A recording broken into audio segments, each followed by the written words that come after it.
Tipra मथारक assembly हर फनाङै काबुखा like थांनाय exam रुफ्रो student Bangla script bye सिडी हिनै जिंजाल फनांमानि आ बरक न जे order हिनै न सस्पेंशन रदी हिनै खरांथि शाखा MLA Animesh Debbarma तै आमो सिमिया आसक थाइनि अरेंजमेंट न तियैबो खरांथि सामा यागुलो जत तिप्रा मथानि MLA नंखर फाइका और चुनुगि मानो तिप्रा मथारक किसाफानो कम्प्रोमाइज खायमा नुकजागलिया अमहाय न मांफ्लिवो कासावै फाइका दफानि बागै काहाम खरांथि शाखा पुइला फार्स्ट एसेम्बली न हर फनाङै काबुखा तिप्रा मथारक नाइतरि चैतिखे तिप्रासा एक्सक्लूसिव এই সাবজেক্টে আমি যতটুকু জানি ত্রিপুরায় যে কক বরফ নিয়ে যারা পড়াশোনা করেন বাঙালিরা করে থাকে, বিহারিও করার একটা উদাহরণ পেয়েছি, যারা ত্রিপুরা তারা করেই থাকে, তারা যে স্ক্রিপ্টটা ব্যবহার করছে গত বছর কি বছর ধরে লাস্ট 5-6 ইয়ার্স, এই স্ক্রিপ্টটা হচ্ছে either you write in Bengal or you write in Roman or দেবনাগরীতে লিখলেও কেউ কোনো সমস্যা নেই।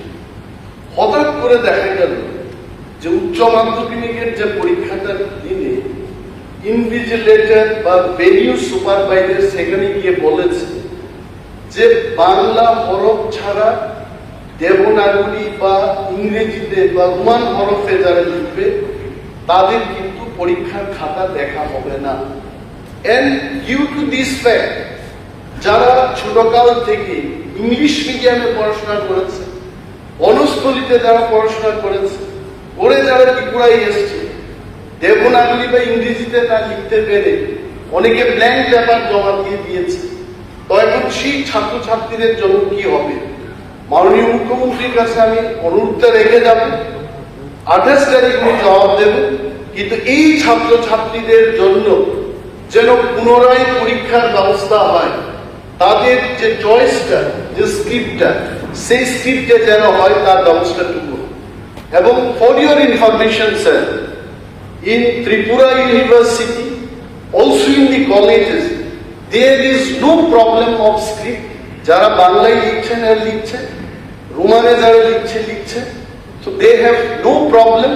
কিন্তু হঠাৎ করে এই যে ঘটনাটা হলো, why it has happened, আমি জানি এই হাউসের মধ্যে এই স্ক্রিপ্টের ব্যাপার নিয়ে মাননীয় তৎকালীন বিরোধী দলনেতা, আজকে তিনি মাননীয় মন্ত্রী, উনিও সরব ছিলেন আমাদের সাথে যে বাংলার পাশাপাশি যদি রোমান স্ক্রিপ্টে কেউ লিখতে চায় তা আপত্তি কোথায়। মাননীয় সদস্য গোপাল বাবু আছেন, বিরোধী ছিনা আছেন, অনেকেই ছিলেন সেই সময়টাতে। এবং হঠাৎ করে এই ঘটনায় অনেক ছাত্রছাত্রীর ভবিষ্যৎ নষ্ট হয়ে যাবে। আমি মাননীয় মুখ্যমন্ত্রীর কাছে জানাবো ঘটনার যেন সঠিক তদন্ত হয় এবং দোষীদের যেন সাসপেনশন করা হয় এবং পুনরায় পরীক্ষার ব্যবস্থা গ্রহণের জন্য উনি উদ্যোগ গ্রহণ করেন। Thank you sir.